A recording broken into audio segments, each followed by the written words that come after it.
वयाचा विचार करता आम्ही आता किती दिवस काम करणार? गिरीश महाजनांचे निवृत्तीचे संकेत, त्या विधानाची जोरदार चर्चा.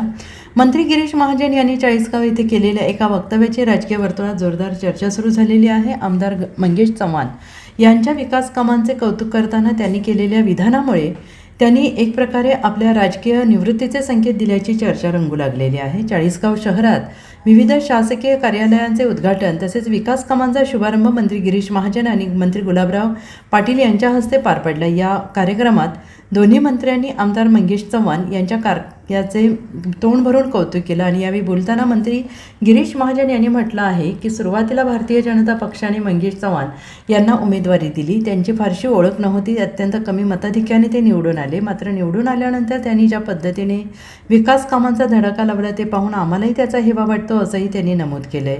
गिरीश महाजन यांनी पुढे म्हणाले की आमच्या वयाचा विचार करता आम्ही किती दिवस काम करणार आणि कोणाच्या तरी चांगल्या हातात पक्षाची धुरा द्यावी लागणार आहे. यावेळी मंगेश चव्हाण हे नाव भावी नेता म्हणून एक सांगावं वाटतं, असं म्हणत त्यांनी एक प्रकारे निवृत्तीचे संकेत दिल्याची चर्चा राजकीय वर्तुळात रंगलेली आहे.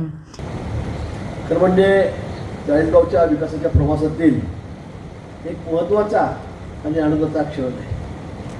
त्या ठिकाणी आपल्याला माहीत आहे मंगेशदार चव्हाण याचा दूरदृष्टीकोन, त्यांची खरंच दूरदृष्टी मी म्हणत तुला बोलायला की इतकं चांगलं का, म्हणजे कुठल्या भाषेमध्ये कौतुक करावं, कुठल्या भाषेमध्ये त्याचं अभिनंदन करावं हे मला कळत नाही. इतका दूरदृष्टी असलेला नेता आपल्याला या ठिकाणी मिळालेला आहे की मी शब्दामध्ये सुद्धा सांगू शकणार नाही. कामं आता मी ज्यावेळेला बघितली तेव्हा तुला बोलून मी आश्चर्यच करत होतो की असं कसं काय होऊ शकतं. मी 60-35 वर्ष मला झाले, 5 वर्ष सरपंच, 40 वर्ष मला मी कॉलेज सोडल्यापासून निवडून होतो आहे. गुलाब भाऊ या ठिकाणी 5 टर्म त्यांचे झालेले आहेत. म्हणजे पण आम्हालाही आश्चर्य वाटतं आहे की कसं काय होऊ शकतं. असं अतिशय प्रामाणिकपणे काम, म्हणजे किंमत सांगितल्यावर बिल्डिंग इमारतीची ते इतकं त्यांनी लक्ष देऊन काम केलं आहे. म्हणजे आम्हाला वेळेलाच लक्ष दिलं. अजून महिन्यातून 2 दिवस 3 दिवस घरी येतो, 28 दिवस बाहेर फिरतो.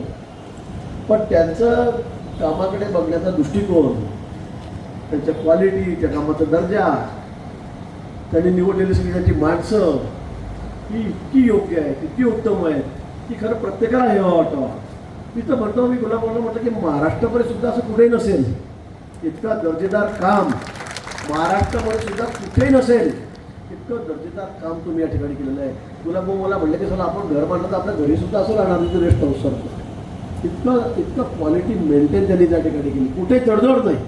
तडजोड यासाठी नाही की कुठे चिंधीचोरी नाही.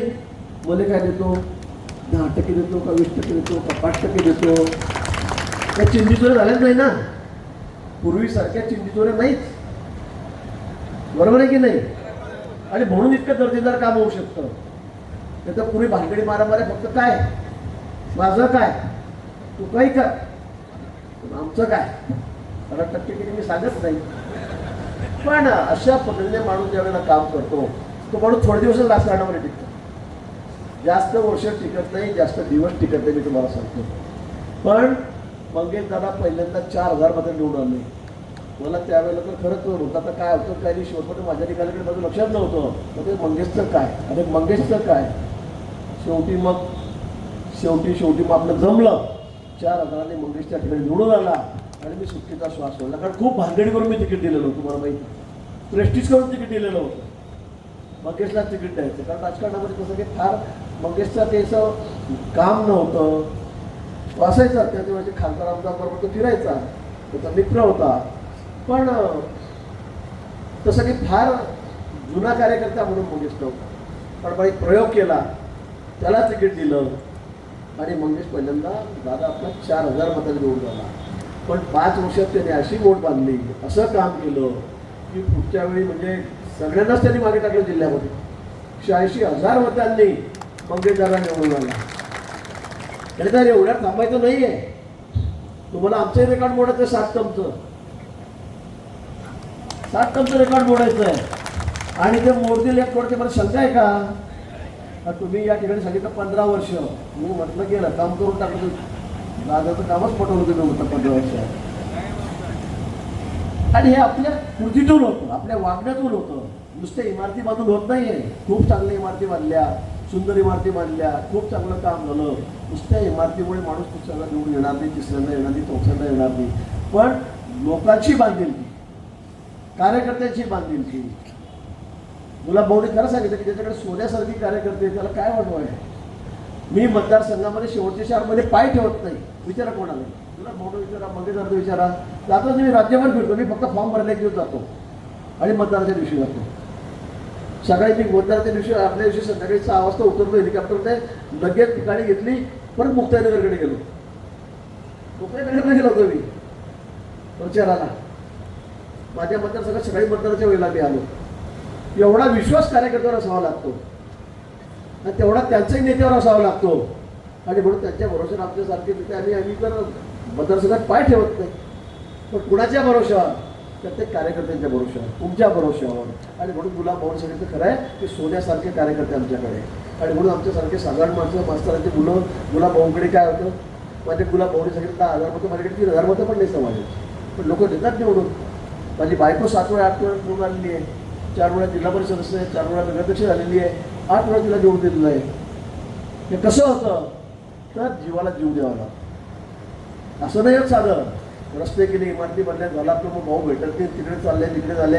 पण त्याच्या संकटाच्या काळात, सुखादुःखात तुम्हाला त्याच्याशी एकरूप व्हावं लागतं. त्यांना वाटलं पाहिजे माझ्यावर अर्ध्यारात्री संकट आलं तर माझा नेता या ठिकाणी तयार आहे, तो माझ्यासाठी धावू नये. पण आम्हालाही वाटलं पाहिजे की आमच्या काही अरिष्ट आलं तर आमचा कार्यकर्ता खंबीरपणे आमच्या पाठीशी उभा असला पाहिजे. तेव्हा सगळे जमतं. हे एकमेकाला पूरक आहे. याचा नेता हवेमध्ये, कार्यकर्ता विचारा कामच करतोय तरी होत नाही, असं होत नाही. आणि म्हणून मला वाटतं मंगेशदादा या सगळ्या गोष्टीमध्ये खरा उतरलेला आहे, खरा उतरलेला आहे. आणि म्हणून मी खरंच म्हणतो त्याच्यासाठी सांगतो की मंगेशदादा म्हणजे मी मंगेशदादा काय बघतो. दादाने सांगितलं की काही काही ठिकाणी असं असतं की हा पुढे चालला ना ओढ त्याच्या तगड्या, हा कसा काय पुढे चालला ओढ त्याचे पाय. असं नाही आहे. मी मंगेशदादामध्ये या पक्षाचा, या जिल्ह्यामध्ये उद्याचा नेता बघतोय, उद्याचा नेता बघतोय. आम्ही अजून किती दिवस आहोत? 7 टर्म झाल्या, अजून एक करू शकतो, एखादी टर्म.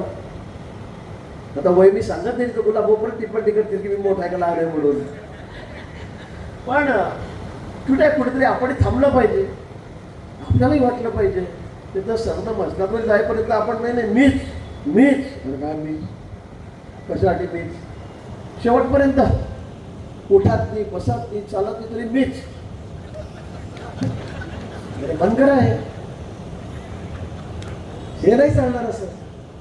आणि मग लोकांनाही ते कळायला लागलेलं आहे आणि लोक त्याचे उत्तर देत आहेत मतदान पेट्यातून आपल्याला. आणि म्हणून आपणही केव्हा थांबायचं, पुढे थांबायचं हे आपल्याला कळायला पाहिजे. पण हे होत असताना, थांबत असताना उद्याचं पक्षाचं भविष्य काय, ज्या पक्षाने आम्हाला एवढं मोठं केलं, आम्ही काहीच नसताना आम्हाला या ठिकाणी एवढी पदं दिली, 3-3 टर्म झाले, आपण आमदार त्या ठिकाणी मंत्री आहोत, 35 वर्षे आमदार आहोत. अजून काय पाहिजे? खरं गुलाब भाऊचं अतिशय खरं आहे. पण हे होत असताना उद्याचं पक्षाचं भविष्य काय याचा विचार आपण केला पाहिजे. आपण कोणाच्या हातावर सुद्धा देऊन जाणार आहोत, कोणाकडे जबाबदारी सोपवणार जिल्ह्याची, हे आपण याचा विचार केला पाहिजे. आणि म्हणून bureau report SBN Marathi, Mumbai.